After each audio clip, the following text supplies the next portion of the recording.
اس کے بعد غسل کا مسنون طریقہ. غسل کا طریقہ کیا ہے؟ غسل کا طریقہ پہلے عورتوں کے سلسلے میں ایک بڑا اہم مسئلہ ہے، وہ یہ ہے سر کی جو چوٹیاں ہوتی ہیں عورتوں کے، سر کی چوٹیاں کھولے بغیر بالوں کی جڑوں میں پانی پہنچ سکے تو چوٹیاں کھولنے کی ضرورت نہیں ہے غسل میں. عورت کے لیے غسل میں چوٹیاں اس کی بندھی ہوئی ہیں، اگر وہ کھولنا چاہے غسل کرنا چاہے ٹھیک ہے، وہ تو مسئلہ ہے، لیکن بغیر چوٹیاں کھولے ہوئے اگر جڑ میں پانی پہنچ رہا ہے، یعنی سر میں پانی پہنچ رہا ہے اس کے بالوں کی جو جڑ، تو پھر چوٹیاں کھولنا اس پر ضروری نہیں ہے. پھر کیا کرے گی؟ وہ 3 چلو سر پر پانی ڈال دے، اس کے لیے کافی ہے. چلو اس کو کہتے ہیں پانی.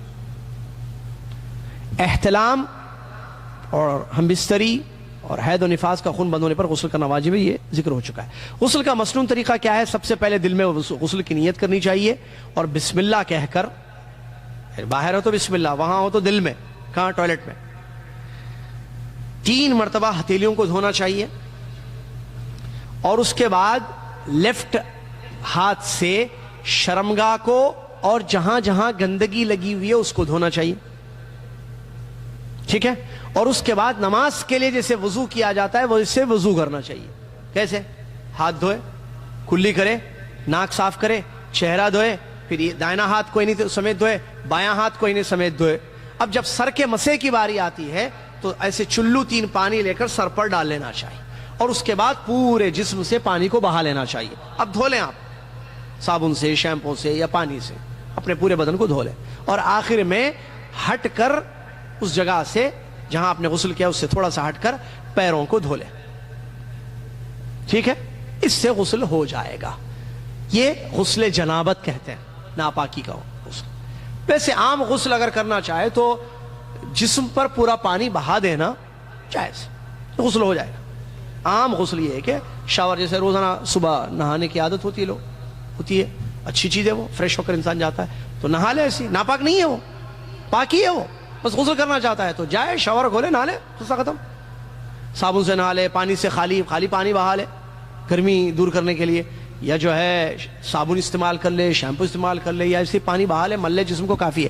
ابھی جو ہم نے طریقہ بتایا ہے جس میں ہتھیلیوں کو دھونا پہلے، پھر لیفٹ ہاتھ سے شرمگاہ کو اور نجاست جہاں لگی ہوئی ہے اس کو صاف کرنا، پھر اس کو پھر دھو لینا ہاتھ سے، پھر وضو نماز کے لیے جسے کیا تھا ویسے کرنا، سر کے مسے تک. پھر سر کے مسے کے پاس جب پہنچتے ہیں تو 3 چلو سر پر پانی ڈالنا، پھر پورے بدن کو خوب مل کر نہانا اچھی طریقے سے، پھر اس جگہ سے ہٹ کر پیروں کو دھونا. یہ غسل جنابت ہے. غسل جنابت ہے یہ ناپاکی سے جو غسل کیا جاتا ہے، ناپاکی کے بعد پاک ہونے کے لیے جو غسل کیا جاتا ہے وہ یہ غسل ہے جو آپ کے سامنے یہاں پر بیان کیا گیا ہے. واضح ہے یہ چیز؟ اگر اب آخری پوائنٹ، وضو بھی پانی سے ہوتا ہے، غسل بھی پانی سے ہوتا ہے. وضو بھی پانی سے ہوتا ہے اور غسل بھی پانی سے ہوتا ہے. پانی نہ ہو تو وضو کیسے ہوگا، پھر غسل کیسے ہوگا؟ تیمم. تیمم ارادے کو کہتے ہیں، پاک مٹی سے. اللہ نے قرآن میں فَإِن لَمْ تَجِدُوا مَاءً، اگر تمہیں پانی نہ ملے، پانی نہیں ہے، فَتَيَمَّمُوا صَعِيدًا طَيِّبًا، سورہ مائدہ آیت نمبر 6. اللہ فرماتا ہے تو تم پاک مٹی سے تیمم کرو. تیمم کے سلسلے میں بڑی باریک اور اہم مسائل وہ سن کر آپ تشریف لے جائیں، بلکہ تشریف نہ لے جائیں، آپ کے لیے کچھ گفٹس بھی ہیں یہاں پر انشاءاللہ. تیمم، ایک جملہ یاد رکھیے، تیمم وضو اور غسل کا بدل ہے. بولیے ایک مرتبہ، تیمم وضو اور غسل کا بدل ہے. بول دیے. اب سنیے کیا مطلب اس کا. مطلب پانی سے وضو کرنا ہے، پانی نہیں ہے تو تیمم کر لیجئے، وضو کی ضرورت نہیں ہے. وضو کی جگہ ہے، بدل، سمجھ رہے، ریپلیسمنٹ. سمجھتے نا؟ مدیر سائن کرنا ہے، مدیر نہیں ہے تو عنہ، مدیر کی طرف سے سیکریٹری سائن کر دیتا ہے، نائب مدیر سائن کر دیتا ہے، چلتا تھا کام ہو جائے گا. آپ کو چھٹی مل گئی کیونکہ مدیر تو نہیں ہے، مدیر سائن نہیں کیا، لیکن نائب مدیر اس کی جگہ سائن کر دیا تو وضو سے نماز ہو جائے گی. اگر پانی نہیں ہے، وضو نہیں کر سکتے ہیں تیمم سے، بدل، اس کو بدل. اسی طریقے سے غسل کرنا ہے، ناپاک ہو گئے، پانی نہیں ہے، اور معلوم ہے غسل پانی سے ہی ہوتا ہے، لیکن پانی نہیں ہے بھیا، غسل کرنا ہے، تیمم. شاید نہیں معلوم ہے لوگوں کو یہ مسئلہ.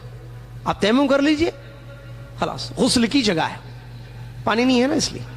ایک بات. دوسری بات, تیمم جائز ہے, قرآن و حدیث سے ثابت ہے اور علماء کا اس پر اجماع بھی ہے. تیمم کی شرطیں, یہ جائز ہونے کے لیے تیمم, اور اس سے بھی پہلے تیمم امت محمدیہ صلی اللہ علیہ وسلم کی خصوصیت ہے جو کسی اور امت کو نہیں ملی ہے. یہ بات ذہن میں رکھیے آپ. اس سے پہلے امتیں جو گزری ہیں قومیں, ان کے لیے تیمم نہیں تھا. تیمم صرف اللہ تعالیٰ نے ہمارے لیے رکھا ہے, اور یہ اللہ کا بہت بڑا فضل اور انعام ہے. اس کے بعد تیمم کرنا کے لیے شرطیں کیا ہیں؟ کیا شرط ہے کہ ہم تیمم جائز ہو جائے گا؟ کچھ شرطیں ہیں اس کی, جو 3 ہیں. نمبر 1, پانی نہ ہونا. پانی نہیں ہے, تیمم کر لیے. ارے نہیں, بازو کے گاؤں میں ہے, شہر میں. ارے بھائی, وہ گاؤں میں ہوگا, شہر میں ہوگا, لوگوں کے گھروں میں ہوگا, بلڈنگوں میں ہوگا, جا کے پانی لیں گے لوگوں سے.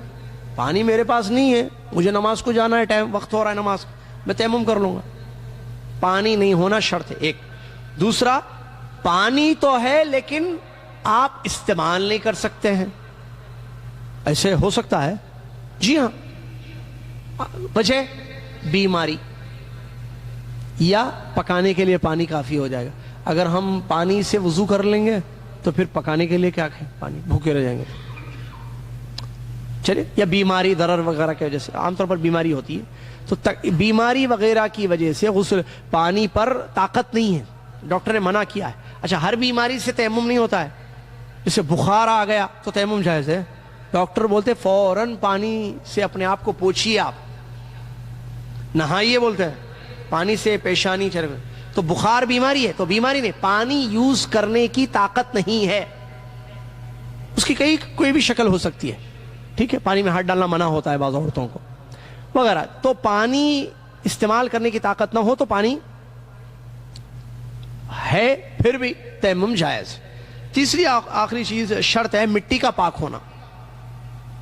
جس مٹی سے ہمیں جو ہے تیمم کرنا ہے, کیونکہ تیمم میں اصل مٹی ہے, وہ پاک ہونا. اگر ناپاک ہے, بچے نے پیشاب کر دیا ہے مٹی پر, اور اس مٹی سے تیمم نہیں ہوگا, یا گندی مٹی ہے تو گندی مٹی سے تیمم نہیں ہوگا. یہ ذہن میں رکھیے. چلیے, اس کے بعد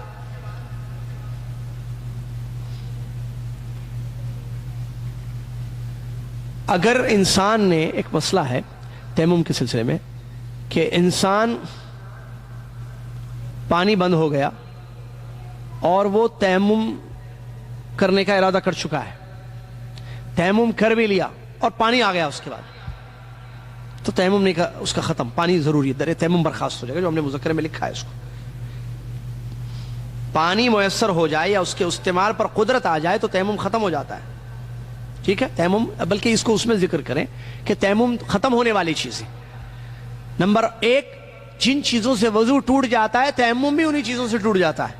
بڑا اہم ہے مسئلہ یہ. تیمم باطل ہونا یا تیمم ختم ہونے کے لیے وضو جن چیزوں سے ختم ہو جاتا ہے, جیسے معلوم ہے ہوا خارج, پیشاب وغیرہ, ٹھیک ہے, گہری نیند, تو تیمم بھی اس سے ختم ہو جائے گا, کیونکہ وضو کا بدل ہے نا وہ. ایک بات.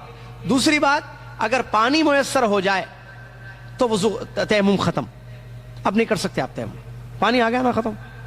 یا تیمم کی جو دوسری کنڈیشن تھی جائز, کہ آپ بیمار تھے اس لیے تیمم کریں, پانی استعمال کرنے کی طاقت نہیں تھی, لیکن استعمال کرنے کی طاقت ہو گئی, آپ کو اجازت دی ڈاکٹر نے کہ یو کین یوز واٹر, آپ پانی استعمال کر سکتے ہو, تو تب بھی تیمم ختم ہو جائے گا آپ کا, تب بھی تیمم ختم ہو جائے گا. اب اس کے بعد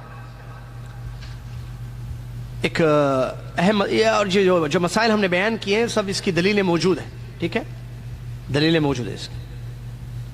تیمم کن چیزوں سے کر سکتے ہیں, یہ بھی بڑا اہم مسئلہ ہے. تیمم مٹی سے کیا جائے گا یا ہر وہ چیز جس کی اصل مٹی ہو.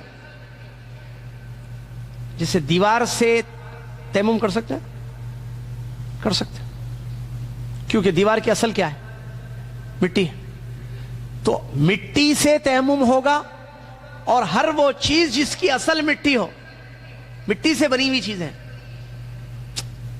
اس میں مٹی ہے, جیسے دیوار ہے اس کے اندر مٹی ہے, کیونکہ اس کے اندر مٹی ہے, آپ تیمم کر سکتے ہیں. فتوی علماء کے فتاوے ہیں واقعات. تو مٹی یا ہر وہ چیز جس کی اصل مٹی ہو اس سے تیمم.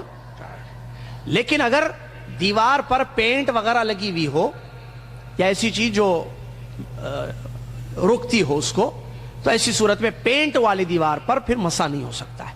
لیکن پینٹ نہ ہو دیوار پر, پینٹ سمجھ رہے ہیں, پینٹ نہ ہو دیوار پر, تو ایسی صورت میں پھر اس دیوار سے مٹی, اس دیوار سے تیمم کرنا جائز ہے. کیا غبار ہونا شرط ہے, جیسا کہ بعض لوگ سمجھتے ہیں؟ نہیں, دھول اور غبار نہیں, شرط نہیں ہے. مٹی پر غبار ہو یا نہ ہو, دونوں کنڈیشنز میں تیمم کرنا جائز ہے.